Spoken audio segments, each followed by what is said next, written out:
episode 11 of the Handy's Hobbies hobby blog. I'm in a great deal of pain right now. Actually, the main reason I'm leaning back against my wall when normally I'm up a little bit forward in these videos is that I have a pretty awful pain in my neck right now, in a literal sense, like a very literal neck pain sense. I don't know if I slept on it funny or something, but yeah, it started about Friday evening sometime and has pretty much been with me since then, and it's now Sunday night, Monday morning. Yeah, it's no bueno. Anyway, hobby stuff. Hobby stuff got done. Quite a bit. Not a whole lot of things finished, unfortunately. But jumping right into the hobby update. So I think this week my goals were to finish Squigs, do the Land Raider, and work on my Grey Knights. I forgot to go back and look at my video from last week, so I'm going to do that real quick so I get these right. Right. We're back. So, goals for this week, goals for last week. They were put together my Fennec Blade Hauler, paint some Grey Knights, finish Squigs, and do the Land Raider. So, I think we're 3 for 4 this week on those because I got my third Blight Hauler together and I primed it. And he's now waiting to get his airbrush along with my Sorcerer Lord up here. I may even wait further and may wait on those even more and wait until I get this Plague Burst Crawler put together. That way I'm just being a little bit more efficient with my airbrush Rakarth Flesh mix I've got. So that was done. I got 5 interceptors contrasted. I did a little bit of work for them. So basically I did everything that wasn't a highlight.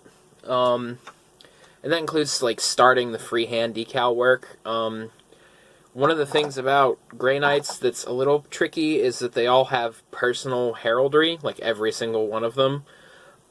Even the power armor wearing grunt guys.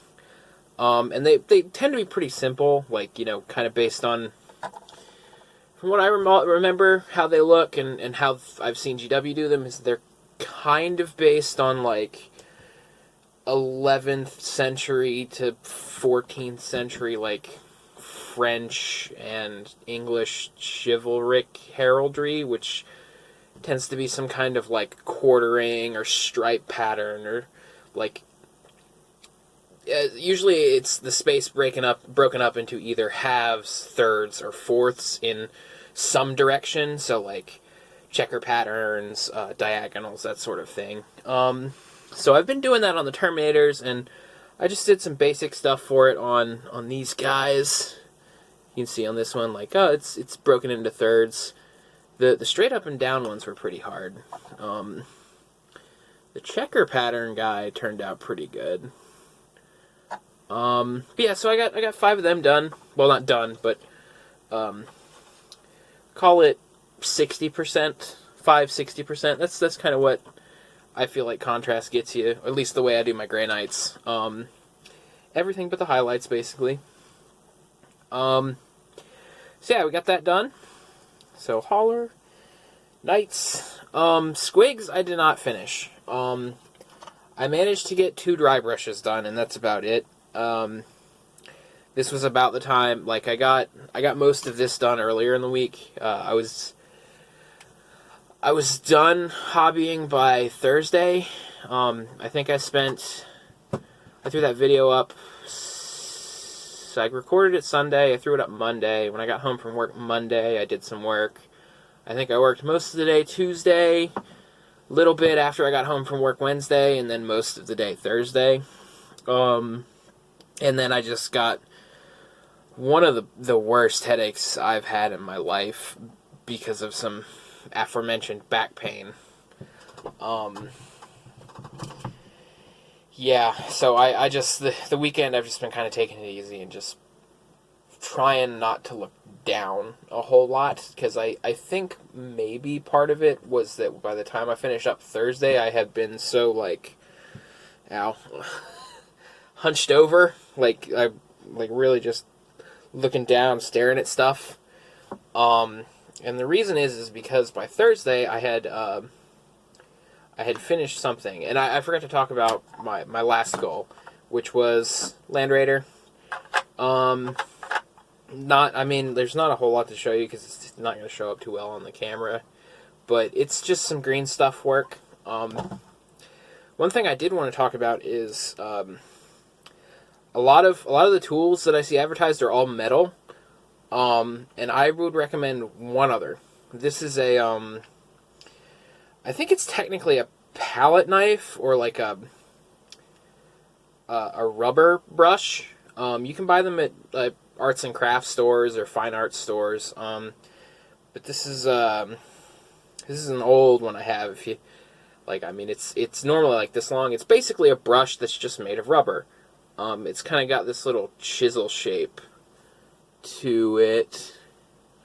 But this is actually one of my favorite green stuff tools, because one of the things you can do is you can get it a little damp, keep your green stuff wet like you normally would, but you can kind of run it along surfaces, and it doesn't move the green stuff in the same way that a metal tool might, in that, like, a lot of times when you're working with a metal tool, like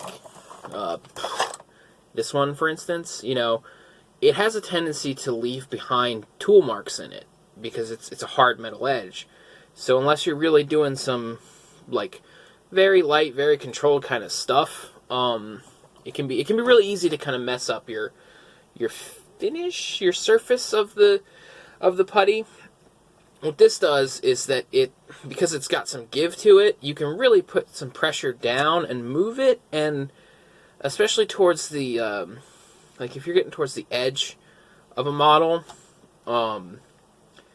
you can kind of blend that green stuff, like, if I were coming in here, like, and I had a gap, like, along this armor seam here, there, you could just move it across gently and gently and gently until, like, there's just a nice, smooth transition between where the green stuff in the gap is and the rest of the armor panel is. And then you can go back with your hard metal tool and just scrape away any excess. Do it again if you need. But I seriously recommend this. I don't know exactly what they're called, but I think I know they were next to the palette knives in the fine arts store I had. Like, it will be in the, like, fine arts painting section. So yeah, check them out. They're really cool. Pretty simple to use, and I think they're a nice tool to have. So that was hobby goals. Those are all the things I did. I really wish I'd finished those squigs. I also didn't manage to get an Age of Sigmar game in. I was going to do that this weekend, and there were so many things I was like, I'm going to do this weekend, and then just pain everywhere. Well, not everywhere. Thinky pain, spiny pain. But the main thing I did this week, and the major project I did, was this Alpha Legionnaire, Greater Possessed. These guys have been sitting there. This kit has been sitting on my shelf for a while, and I've really just wanted to dig into them. And he took a long time to do. The main reason I wanted to do this is because I wanted to try out an effect I saw on Hangout and Paint, which is a Games Workshop Twitch streaming show they do on, like, Tuesday mornings their time, or Tuesday evenings their time. It usually ends up being, like, I think around noon or something in the United States. But one of the things that Duncan on the show did was he primed his models lead belcher and then used contrast paints over them. And I think they might have done it on one other stream as well. But I was really impressed by that effect. Like, it gets you this really nice, just quick, easy, like car metallic paint kind of look. Candy coating, I guess. But I was like, I bet I could do some really, really cool Alpha Legionnaires with that. So I did. And I did a couple, like I was talking about this earlier, but I used the test model to just figure out like how the paint kind of works, what colors to use. And that really, really, really helped. Like, I could not have done this without first doing this. And yeah, I probably spent way more time on this than I should have, because I think all said it was around 20 hours. Like, I did pretty much everything else I did this week, and then and that was like, you know, I think I was done with it Tuesday evening maybe, and then like all of Wednesday night into Thursday and Friday morning basically was working on this one model. But it looks really good. I'm really, really proud of it. It's probably one of the better models I've ever painted. One of the reasons is that I did do, if only there were a way to focus this thing, but I did scale patterning on the greaves and like on his chest plate. I did the Alpha Legionnaire scale look, and that was more of an endeavor than I thought it was gonna be. Because I ended up taking it maybe a little farther than I originally planned. Originally I was just gonna do, before applying the contrast green, which is Pterodon turquoise. I mean, it's technically not green, but it's a turquoise color. It's a blue-green. Before I apply the Pterodon turquoise to the model, I go in with my detail brush and I paint in a scale pattern with Black Templar. And then I go over it with the Pterodon, and so it gets you a nice like scale pattern underneath the armor. It still works with everything, kinda. But I was looking at it and I was like, it's too subtle. Like, it's just way too subtle if I just leave it at that. Like, you're not even going to notice if you're looking at this thing from more than a foot away. And, I mean, that's... Most players are looking at your models from 3 to 4 feet away, and I always kind of try to paint my stuff with that in mind, so a lot of details tend to be exaggerated in what I paint, because it's supposed to catch the eye, and I like that style. Like, it's one of the reasons I like edge highlighting so much, because it's meant to do exactly that, as far as I can tell. I mean, I haven't written any textbooks on this, and I haven't read any textbooks on this, but that's my best guess is why we edge highlight. So I went in with that scale pattern, and I was like, I need to make it pop out more. So I did a first edge highlight of Temple Guard Blue, and I did that on every single scale and every single armor edge on this model. And then I was like, okay, here comes number 2, and I did Beharoth Blue. Is that? I think that's the right one. Yeah, Beharoth. It's like Temple Guard with a little bit of white mixed in. Like, I swear to God, I used to make this color all the time when I was when I had a Lizard Men army back in the day. Like, the fact that they sell this in a bottle now is awesome. Saves so much time and effort.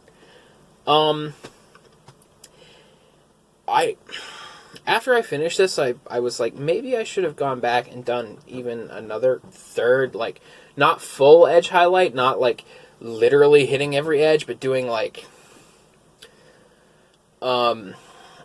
highlights, like, I'm not, zenithal, kind of, like, hitting the edges that light will most prominently hit with some of this here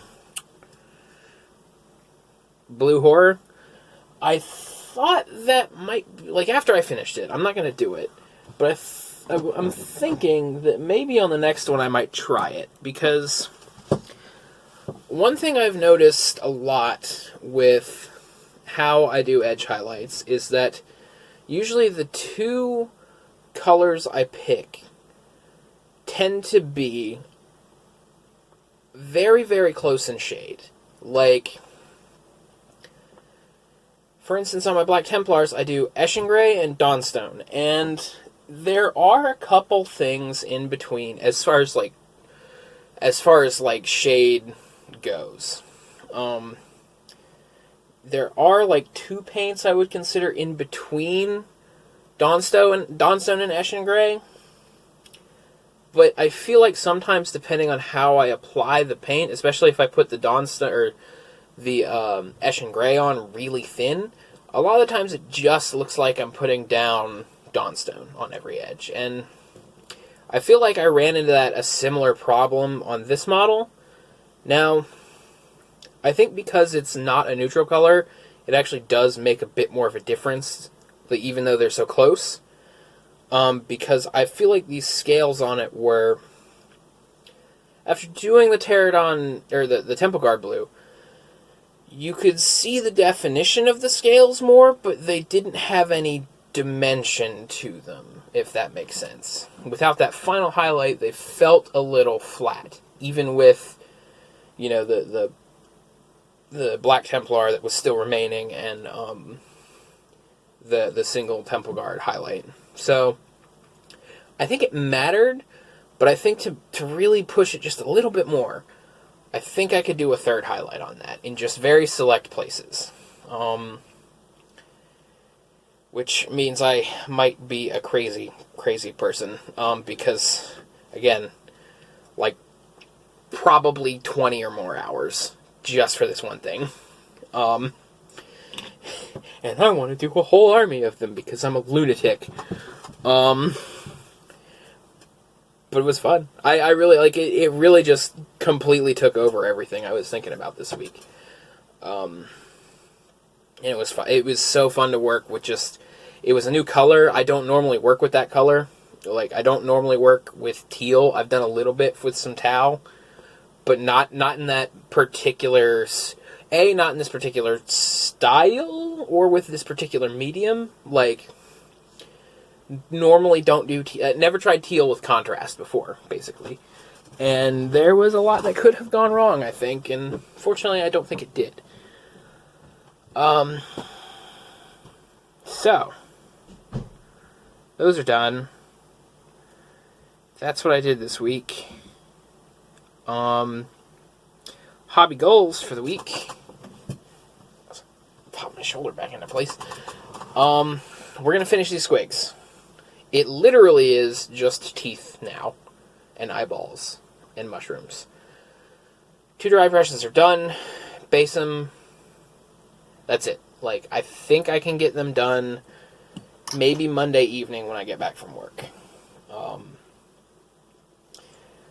I have another blight hauler here that I also...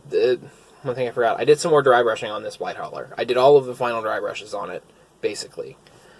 And I think I can finish this for my Death Guard pretty quickly this week. I'm going to say 90% on this, because I feel like the things that take the most amount of time with my Death Guard are actually also the technical paint stuff. Like, you can get it pretty close to done very quickly, but then actually finishing them is a kind of an involved process, because you have to do the texture paint, and then you have to seal them and stuff, and then you go in and you throw in your technical paints and stuff and finish. So there's a lot of waiting around on these. So maybe it won't get finished, but it'll at least, I think it will at least get, like, texture painted and matte varnished.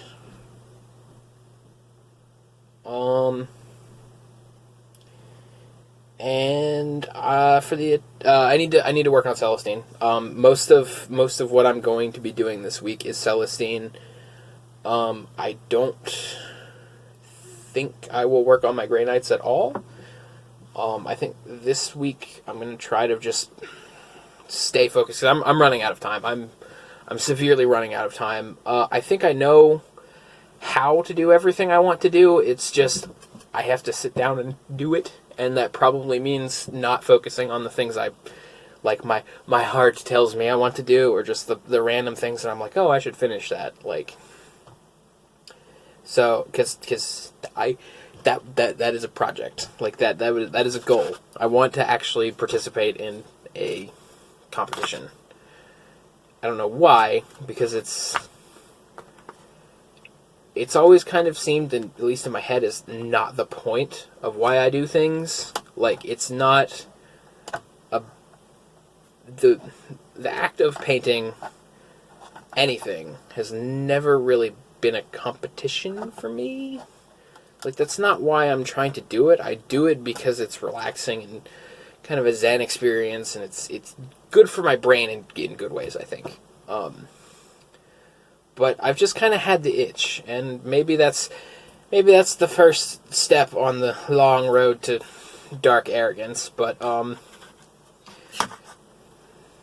whatever, I'm gonna do it anyway.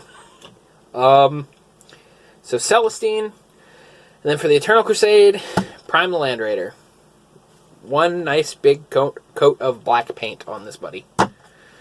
And then hopefully next week, next hobby goals, I can start doing things like doing all the metal on it or something.